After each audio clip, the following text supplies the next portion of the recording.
Assalamualaikum warahmatullahi wabarakatuh. Kembali lagi di channel Cekam, cerita mencekam.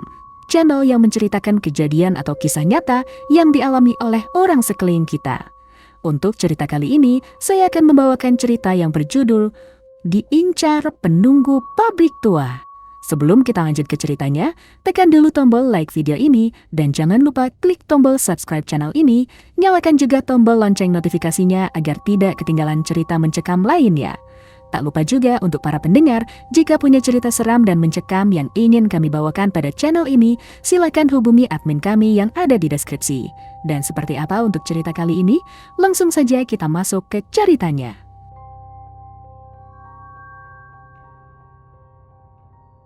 Tahun 2003. Waktu itu aku masih kelas 3 SD. Hidupku sederhana banget. Tinggal di desa yang masih benar-benar alami. Jalanan belum diaspal, kalau hujan jadi becek, kalau panas jadi berdebu. Rumah-rumah warga berjauhan, dipisahkan oleh kebun singkong, tebu, dan pepohonan rindang. Kalau sore, suara yang paling sering terdengar cuma suara jangkrik, burung pulang ke sarang, sama anak-anak yang teriak-teriak main. Di ujung desa kami, ada satu tempat yang dari dulu selalu dihindari orang. Pabrik gula tua. Bangunannya besar, tua dan kelihatan seperti sisa masa lalu yang ditinggalkan begitu saja. Dindingnya kusam, beberapa bagian sudah runtuh, dan cerobongnya menjulang tinggi seperti sedang mengawasi siapa saja yang mendekat. Tapi dari semua bagian pabrik itu, ada satu tempat yang paling bikin orang enggan lewat. Zona Selatan. Tempat itu katanya pernah terbakar hebat jauh sebelum aku lahir. Bekasnya masih terlihat jelas. Gudang-gudang hangus, atap yang bolong, besi-besi berkarat, dan kolam limbah yang airnya keruh gelap. Di sekelilingnya ada pagar kawat yang sebagian sudah rusak. Angin yang lewat pun terasa beda di sana. Lebih dingin, lebih berat. Orang-orang tua di desa sering bilang, jangan lewat situ, apalagi menjelang maghrib. Katanya bukan cuma bangunan yang masih ada di sana, tapi juga penghuninya. Sore itu seperti hari-hari biasa, aku dan teman-teman pergi main bola di lapangan pabrik. Lapangan itu sebenarnya ada di bagian barat pabrik, cukup jauh dari desa kami. Tapi karena itu satu-satunya tempat luas untuk main, kami tetap ke sana hampir setiap sore. Kami main sampai lupa waktu, teriak, ketawa, jatuh bangun di tanah. Semua terasa biasa. Sampai akhirnya suara azan maghrib mulai terdengar samar dari kejauhan. "Woi, maghrib!" teriak salah satu temanku. Kami langsung berhenti, nafas nos-nosan, badan penuh keringat dan debu. Tanpa banyak bicara, kami sepakat pulang bareng. Seperti biasa, kami pilih jalan tercepat, Zona Selatan. Padahal langit sudah mulai gelap. Sinar matahari tinggal sedikit, menyisakan warna jingga yang cepat berubah jadi abu-abu. Begitu masuk jalur itu, suasana langsung berubah. Sunyi, sepi banget. Gak ada suara burung, gak ada suara orang. Cuma langkah kaki kami yang berderit di tanah kering, dan suara daun-daun yang bergesekan tertiup angin pelan. Aku berjalan di tengah rombongan, berusaha tetap santai. Tapi jujur, setiap lewat sini selalu ada rasa gak enak. Seolah ada yang memerhatikan. Sampai tiba-tiba, aku berhenti. Itu lihat. Teman-temanku langsung ikut berhenti. Apa? Aku menunjuk ke arah pagar kawat di dekat kolam limbah. Ada belalang, gede banget. Mereka langsung heboh. Mana? Kami semua mendekat. Dan memang, benar, belalang itu beda. Ukurannya sebesar kepalan tangan. Warnanya gelap dan anehnya dia diam saja di pagar kawat itu. Gak lompat, gak terbang. Cuma diam. Seolah-olah menunggu. Aku gak tahu kenapa, tapi ada perasaan aneh waktu lihat itu. Kayak bukan sekedar belalang biasa, tapi teman-temanku gak mikir sejauh itu. "Ayo tangkap," teriak salah satu dari mereka. Kami semua langsung bergerak. Begitu kami mendekat, belalang itu meloncat, terbang. Tapi anehnya, hilang. Bukan terbang menjauh seperti biasa, tapi benar-benar hilang, seolah-olah lenyap di udara. Kami semua langsung berhenti, bengong. Loh, kemana? Barusan ada kan? Apaan sih? Suasana jadi canggung. Tiba-tiba rasa tidak enak yang tadi cuma samar, sekarang terasa lebih jelas. Akhirnya salah satu temanku ngomong, "Ah, udahlah, pulang aja." Gak ada yang bantah. Kami lanjut jalan, kali ini lebih cepat dari biasanya. Gak ada lagi yang bercanda atau teriak-teriak. Semua diam. Dan tanpa kami sadari, sejak saat itu, sejak momen kecil yang terlihat sepele itu, ada sesuatu yang mulai memerhatikan, mengikuti, dan memilih aku sebagai targetnya. Malamnya aku mengaji seperti biasa di surau kecil dekat rumah. Tempatnya sederhana, dindingnya dari tembok tua yang sudah mulai kusam, lantainya dingin, dan lampunya cuma satu menggantung di tengah ruangan dengan cahaya agak redup. Di luar, kebun pisang milik keluarga Endah terlihat gelap. Daunnya bergoyang pelan tiap kena angin malam. Suasana seperti itu sebenarnya sudah biasa buat kami. Tapi entah kenapa, malam itu terasa berbeda, lebih sunyi, lebih berat. Kami duduk berjejer membaca Iqra dan Al-Quran. Suara kami bercampur satu sama lain, pelan tapi jelas.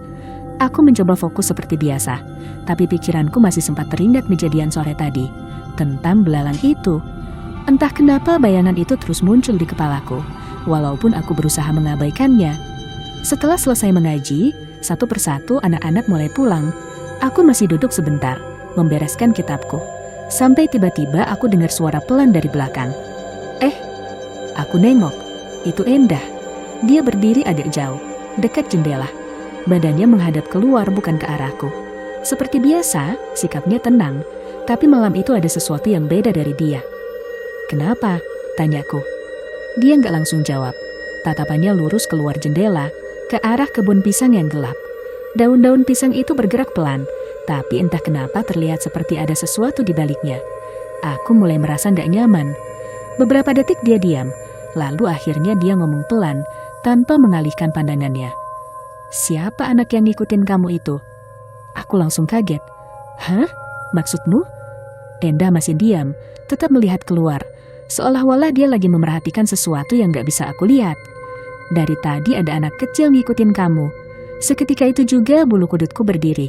Rasanya dingin menjalar dari leher sampai ke punggung. Aku langsung menoleh ke arah kebun pisang, mencoba melihat apa yang dia maksud. Tapi gak ada apa-apa, cuma gelap. Cuma bayangan pohon pisang yang bergerak pelan.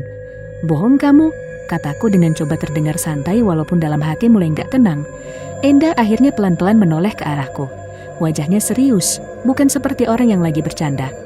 "Kalau aku jadi kamu, aku gak bakal pulang." Aku makin bingung. "Kenapa?" Dia menjawab tanpa ragu. "Kayaknya dia nunggu kamu." Jantungku langsung berdegup lebih cepat. Kata-katanya sederhana, tapi cara dia ngomong bikin semuanya terasa nyata. Aku gak tahu harus jawab apa. Mau percaya tapi takut, mau gak percaya tapi perasaan di dalam hati mulai gak enak. Suasana jadi hening. Cuma suara angin di luar dan daun pisang yang bergesekan. Aku menelan ludah, masih berdiri di tempat bingung harus ngapain. Dan tiba-tiba dari luar terdengar suara langkah cepat. "Nak!" Itu suara bapak. Aku langsung nengok ke pintu. Bapak masuk dengan wajah agak tegang. "Kamu belum pulang?" tanyanya. Aku menggeleng pelan. "Ya sudah, ayo pulang sekarang." Aku sempat melirik ke arah Endah lagi. Dia sudah kembali melihat keluar jendela, ke arah kebun pisang itu. Wajahnya masih sama, serius, seolah masih memerhatikan sesuatu. Aku gak berani nanya lagi. Akhirnya aku ikut bapak keluar dari surau. Sepanjang jalan pulang aku diam. Bapak juga gak banyak bicara. Hanya sekali dia bilang kalau dari tadi hatinya gak enak, makanya dia memutuskan jemput aku lebih cepat. Langit sudah gelap total, jalanan sepi. Angin malam terasa lebih dingin dari biasanya. Aku berjalan di samping bapak, tapi entah kenapa rasanya seperti ada yang ikut berjalan di belakang. Aku gak berani menoleh. Malam itu, aku benar-benar gak bisa tidur. Badan terasa panas tapi juga dingin di saat yang sama. Aku bolak-balik di tempat tidur, mencoba memejamkan mata, tapi setiap kali hampir terlelap, aku merasa seperti ada yang mengawasi. Bayangan kata-kata Endah terus terngiang di kepalaku. "Dia nunggu kamu." Aku menarik selimut sampai ke dada, mencoba menenangkan diri. Tapi semakin aku mencoba tidur, semakin jelas perasaan itu muncul. Seolah-olah apa yang Endah lihat tadi masih ada. Dan sekarang sudah sampai di rumahku. Jam 1 malam, aku masih terjaga. Padahal sejak tadi aku sudah berusaha memejamkan mata, membarik badan ke kanan, ke kiri, menarik selimut sampai leher, bahkan mencoba menenangkan diri dengan membaca doa dalam hati. Tapi tetap saja, Gak bisa tidur. Badanku panas, seperti demam. Tapi anehnya keringat dingin juga keluar. Perasaan gelisah itu makin lama makin jadi, seolah-olah ada sesuatu yang salah. Tapi aku gak tahu apa. Di kamar itu cuma ada aku dan ibu. Lampu sudah dimatikan, hanya ada sedikit cahaya dari luar yang masuk lewat jendela. Suasananya hening sekali, terlalu hening. Aku mencoba memaksa tidur lagi, menutup mata rapat-rapat. Tapi, semakin aku diam, semakin terasa jelas, seperti ada sesuatu yang memperhatikan. Akhirnya aku gak tahan, aku buka mata, dan di detik itu juga tubuhku langsung kaku. Di atas perutku duduk seorang anak kecil, botak, kulitnya pucat, matanya melotot langsung ke arahku. Jaraknya dekat sekali, wajahnya hampir sejajar dengan wajahku, tapi dia gak bergerak sama sekali, cuma diam seperti benda mati, tapi matanya hidup, tajam, menekan. Aku gak bisa gerak, sama sekali. Tanganku seperti ditahan, kakiku kaku, bahkan untuk teriak pun gak bisa. Nafasku terasa berat, seperti ada beban di dada. Jantungku berdetak kencang, tapi suaranya seperti tenggelam. Aku cuma bisa menatap balik dengan rasa takut yang gak pernah aku rasakan sebelumnya. Anak itu masih diam, tapi entah kenapa aku merasa dia marah. Dengan sisa tenaga yang ada, aku mencoba menggerakkan tanganku pelan, berat sekali, seperti melawan sesuatu yang menahan dari atas. Aku mencoba menyentuh ibu di sampingku. "Bu, bangun bu." Suaraku pelan, hampir gak terdengar. Ibu bergerak sedikit, lalu akhirnya bangun. "Kenapa nak?" Suaranya langsung berubah khawatir begitu melihat aku. Aku ingin menunjuk, ingin bilang kalau ada sesuatu di atas perutku. Tapi bibirku terasa berat, lidahku kaku. Yang keluar malah kata yang bahkan aku sendiri gak sadar kenapa aku mengucapkannya. "Bu, bacakan Al-Fatihah." Ibu langsung terdiam sebentar, mungkin bingung. Tapi begitu melihat wajahku yang pucat dan tubuhku yang panas, dia langsung panik. "Ya Allah, panas banget badanmu." Ibu mulai membaca Al-Fatihah dengan suara pelan. Tangannya mengusap kepalaku. Tapi anehnya, makhluk itu masih ada, masih duduk, masih menatapku tanpa berkedip. Waktu terasa lama sekali. Setiap detik seperti ditarik panjang. Aku masih gak bisa bergerak, masih dikunci di tempat. Dan makhluk itu masih di sana. Gak lama kemudian, Bapak masuk ke kamar dengan langkah cepat. Wajahnya tegang. Di belakangnya ada seseorang, Mbah Narno, tetua desa, orang yang dikenal bisa menangani hal-hal seperti ini. Begitu beliau masuk, suasana langsung berubah. Aku gak tahu kenapa, tapi rasanya berbeda. Lebih berat, tapi juga seperti ada harapan. Makhluk di atas perutku itu langsung menoleh. Tatapannya berpindah ke Mbah Narno. Untuk pertama kalinya, ekspresinya berubah, seperti merasa terganggu. Tapi Mbah Narno sendiri tenang, santai, seolah-olah yang dia lihat bukan sesuatu yang aneh. Beliau mendekat pelan ke arahku, duduk di samping tempat tidur. Matanya menatap lurus ke arah makhluk itu, tapi tanpa rasa takut sedikit pun. Aku masih terbaring, gak bisa bergerak, hanya bisa melihat dari sudut pandangku.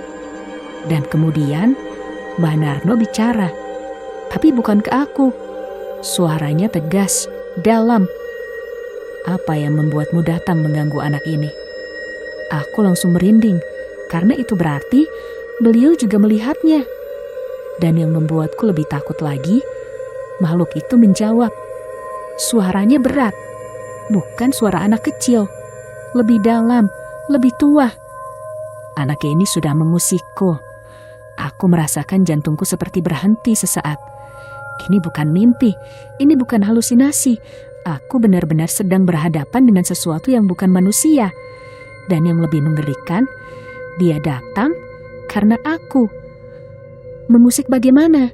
tanya Mbah Narno tegas. Matanya masih lurus menatap makhluk yang duduk di atas perutku. Suasana kamar jadi sangat hening. Bahkan suara nafasku sendiri terdengar berat. Ibu yang tadi duduk di sampingku sekarang mundur sedikit. Wajahnya pucat, tangannya masih gemetar sambil terus berzikir pelan.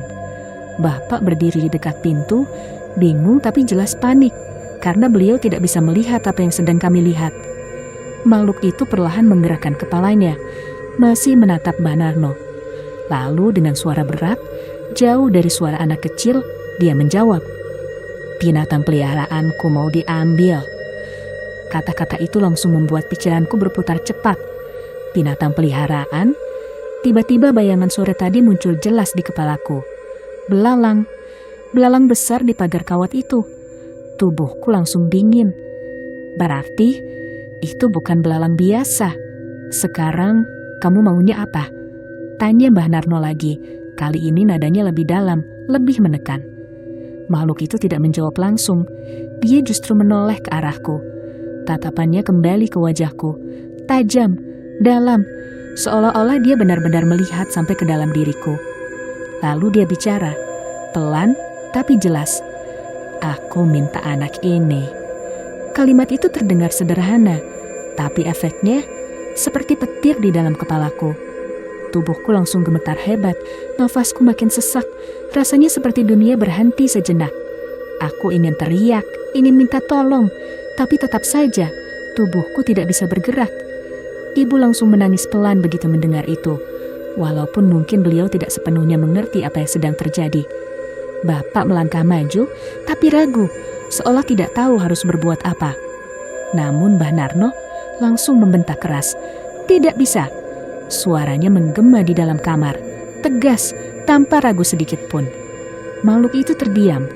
Untuk beberapa detik, suasana terasa sangat menekan, seolah-olah udara di dalam kamar ikut menegang. Aku bisa merasakan ada sesuatu yang tidak terlihat, seperti tekanan yang makin berat di sekitar kami. Mbah Narno sedikit maju, mendekat ke arahku, tapi pandangannya tidak lepas dari makhluk itu. "Dia bukan milikmu," lanjutnya dengan suara lebih rendah, tapi tetap tegas. Makhluk itu menyipitkan matanya. Wajahnya berubah sedikit, seperti tidak suka dengan jawaban itu. "Dia sudah mengganggu wilayahku," jawabnya dingin. "Dia hanya anak kecil," balas Mbah Narno. "Dia tetap harus bayar." Kalimat itu membuat bulu kuduku merinding lagi. Perdebatan itu berlangsung beberapa saat. Aku tidak sepenuhnya mengerti apa yang mereka bicarakan, tapi jelas ini bukan sekedar masalah biasa. Ini seperti ada aturan yang dilanggar, sesuatu yang tidak terlihat oleh manusia biasa.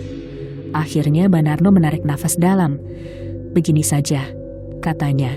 Suasana langsung sedikit berubah. Makhluk itu tampak memperhatikan. Kita buat kesepakatan. Makhluk itu diam, seolah menunggu. "Anak ini tidak akan mengganggu tempatmu lagi, tapi kamu juga tidak boleh mendekati dia." Beberapa detik tidak ada jawaban. Aku bisa merasakan jantungku berdetak sangat keras, menunggu apa yang akan terjadi. Lalu makhluk itu perlahan berdiri dari atas perutku. Untuk pertama kalinya, beban di dadaku terasa sedikit ringan. Aku bisa bernafas lebih lega, walaupun tubuhku masih lemah.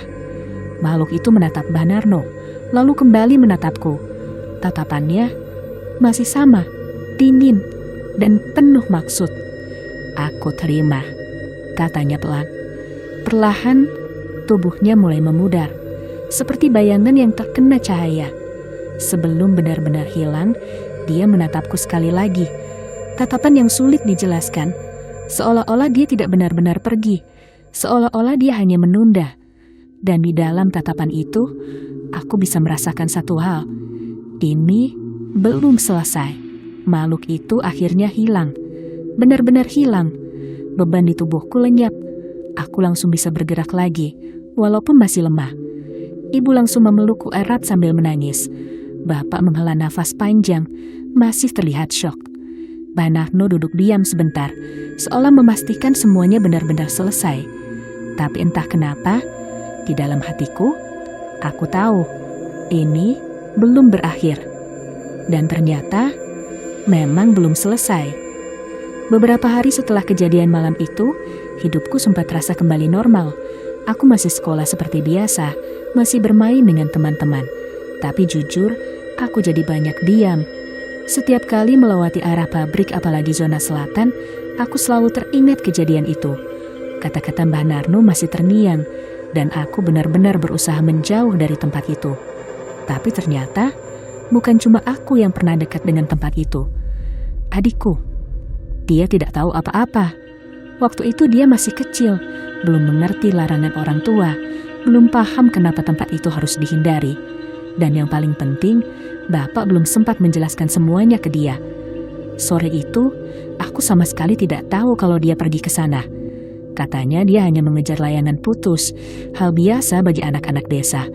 Layangan jatuh ke arah pabrik, dan tanpa pikir panjang, dia mengejarnya sampai dekat zona selatan. Aku tidak ada di sana, tapi mereka tahu. Sore itu, aku tiba-tiba merasa gak enak badan. Awalnya cuma pusing ringan, aku pikir hanya kecapekan atau masuk angin. Tapi lama-lama tubuhku terasa berat, panas mulai naik, nafasku rasanya lebih cepat. Aku rebahan di kamar, sendirian. Rumah terasa sepi, dan entah kenapa, perasaan yang sama seperti malam itu mulai muncul lagi. Perasaan dia kembali. Aku mencoba memejamkan mata, tapi tiba-tiba aku merasa seperti ada sesuatu di dekat pintu. Aku buka mata, dan di situ aku melihat adikku berdiri. Dia diam saja, melihat ke arahku dengan wajah polos. Tapi di belakangnya ada sesuatu. Makhluk itu, anak kecil botak itu, berdiri tepat di belakang adikku. Matanya masih sama, melotot, tajam, dan kali ini lebih jelas, lebih nyata. Tubuhku langsung gemetar hebat. Air mataku keluar begitu saja. "Kenapa kamu kesini lagi?" Suaraku bergetar. Makhluk itu tidak langsung menjawab. Dia hanya menatapku lalu sedikit memiringkan kepalanya, seolah-olah sedang menilai sesuatu. Lalu dia bicara, pelan tapi jelas. "Adikmu yang mengusik tempatku." Aku langsung kaget. "Adikku." Aku menoleh ke arah adikku yang masih berdiri, kebingungan, seolah tidak melihat apa-apa. "Dia nggak tahu apa-apa," kataku pelan, hampir memohon. Makhluk itu melangkah sedikit maju. Dia tetap masuk ke wilayahku. Nadanya dingin, tidak ada emosi. Aku panik. "Terus, kamu mau apa?" tanyaku. Suaraku mulai meninggi karena takut. Makhluk itu langsung menjawab tanpa ragu. "Kamu." Jawaban itu langsung membuat dadaku sesak. Aku menggigit bibir, menahan tangis yang makin kuat. "Kalau aku nggak mau?" Makhluk itu mendekat lagi. Sekarang jaraknya semakin dekat. Aku bisa melihat jelas wajahnya. Kulitnya pucat, matanya dalam, dan aura dingin yang keluar darinya terasa sampai ke tubuhku. Lalu dia berkata, pelan tapi jelas, "Adikmu tak bawa." Kalimat itu seperti menusuk langsung ke hatiku. Aku langsung bangun dengan sisa tenaga yang ada, walaupun tubuhku masih lemah. Aku meraih adikku dan menariknya mendekat, memeluknya erat. "Jangan!" teriakku sambil menangis. Adikku kaget. Dia tidak mengerti apa yang terjadi. Dia hanya diam di pelukanku. Mungkin takut melihat aku seperti itu. Makhluk itu berhenti. Lalu, untuk pertama kalinya, dia tersenyum. Senyumnya tipis, tapi justru itu yang membuatnya lebih menyeramkan. "Kalau begitu," katanya pelan, dia menatapku dalam-dalam. "Ikut aku saja." Tangisku semakin pecah. Aku memeluk adikku lebih erat, seolah itu satu-satunya cara untuk melindunginya.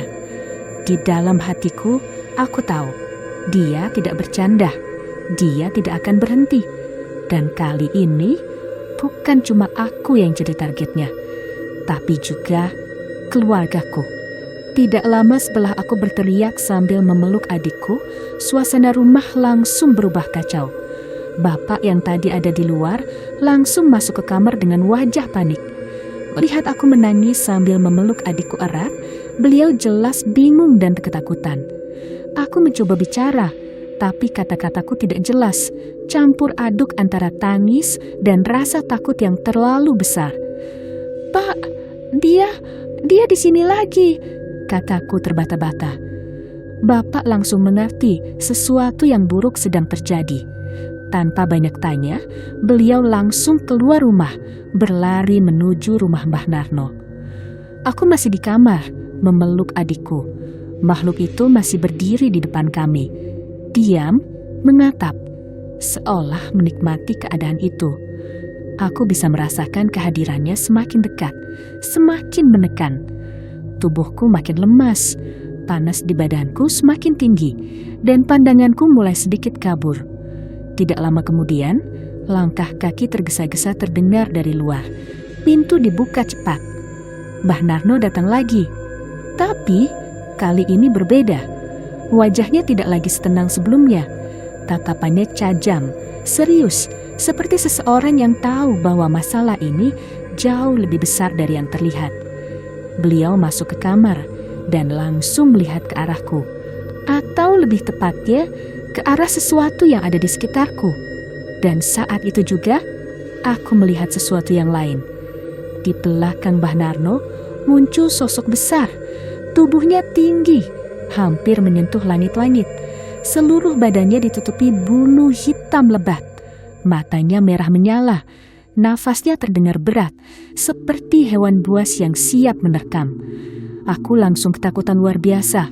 Tubuhku gemetar hebat.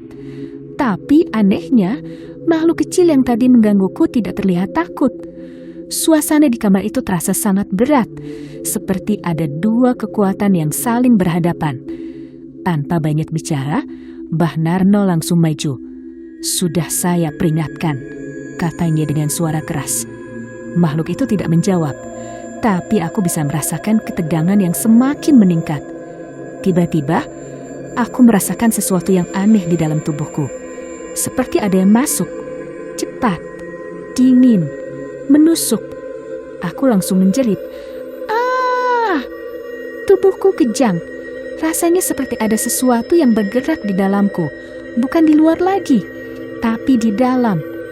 Mbah Narno langsung menghentikan langkahnya. Wajahnya berubah. "Dia masuk," katanya pelan tapi tegas. Semua orang langsung panik. "Masuk kemana, Bah?" tanya bapak dengan suara gemetar. Mbah Narno menatapku. "Dia ada di dalam anak ini." Kalimat itu membuat semua orang terdiam. Aku sendiri tidak sepenuhnya mengerti, tapi aku bisa merasakan sesuatu yang salah di dalam tubuhku. Seperti ada yang menempel, mengawasi dari dalam. Bapak terlihat syok. Ibu yang baru datang dari luar langsung menangis melihat keadaanku. "Terus, gimana ini, Bah?" tanya bapak panik. Mbah Narno menggeleng pelan. "Tidak bisa diserang sekarang." "Kenapa?" "Kalau dipaksa, anak ini bisa ikut kena." Aku langsung semakin takut mendengar itu. Berarti apapun yang dilakukan ke makhluk itu akan berpengaruh ke aku. Suasana jadi hening. Tidak ada yang berani bergerak. Makhluk besar di belakang Mbah Narno masih berdiri, tapi tidak melakukan apa-apa, seolah menunggu perintah yang tidak bisa diberikan. Akhirnya, Mbah Narno menarik nafas panjang. "Kita tidak bisa selesaikan di sini." "Terus harus gimana, Bah?" tanya bapak. Beliau menatapku lama. "Harus dibawa ke orang yang lebih kuat." Malam itu juga diputuskan. Aku harus dibawa pergi. Perjalanan dimulai sebelum subuh. Aku dalam keadaan lemah, hampir tidak bisa bergerak.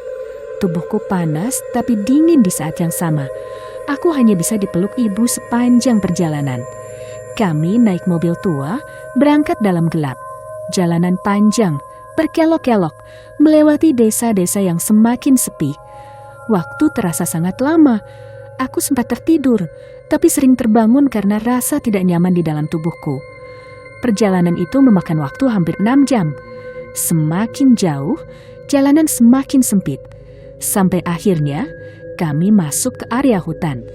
Pohon-pohon besar di kanan kiri jalan. Udara terasa lebih dingin, dan cahaya matahari pun sulit masuk ke dalam.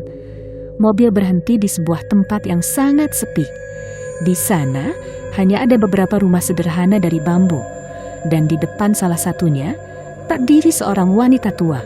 Wajahnya keriput, rambutnya putih, matanya tajam, di bibirnya ada warna merah, seperti bekas sesuatu yang selalu dia kunyah. Dia menatapku ke arahku, lama, seolah langsung melihat sesuatu yang orang lain tidak bisa lihat. Semua orang turun dari mobil. Aku masih dipapah, tubuhku lemas. Wanita itu mendekat. Belum ada yang bicara apa-apa. Tapi begitu dia berada di depanku, dia langsung berkata dengan suara pelan tapi tegas. Ini bukan sembarang gangguan. Dia menatap mataku dalam-dalam. Ini anaknya ular. Malam itu juga aku dibawa ke tempat yang benar-benar asing buat aku. Kami berjalan cukup jauh dari rumah bambu tempat Nyai Asih tinggal, masuk lebih dalam ke hutan. Jalannya sempit, hanya tanah yang dipijak berkali-kali. Kanan kiri dipenuhi pohon besar yang menjulang tinggi. Udara terasa dingin, dan entah kenapa setiap langkah terasa seperti diawasi. Akhirnya kami sampai di sebuah bangunan seperti pendopo. Tidak terlalu besar, tapi cukup terbuka. Hanya tiang-tiang kayu penyangga dan atap di atasnya. Tidak ada dinding. Di dalamnya gelap. Hanya ada beberapa lampu redup dan bau bunga yang sangat menyengat, seperti campuran melati dan sesuatu yang lain yang tidak bisa aku jelaskan. Aku dibawa masuk ke tengah. Jantungku berdebar kencang. Aku tidak tahu apa yang akan terjadi. Nyai Asih mendekatku, menatapku lama. Lalu dia mengangkat tangannya dan menyentuh bagian wajahku, tepat di sekitar mata. Pejamkan matamu, katanya pelan. Aku menurut. Beberapa detik tidak terjadi apa-apa. Lalu tiba-tiba, kepalaku terasa seperti ditekan dari dalam. Sakit, sangat sakit.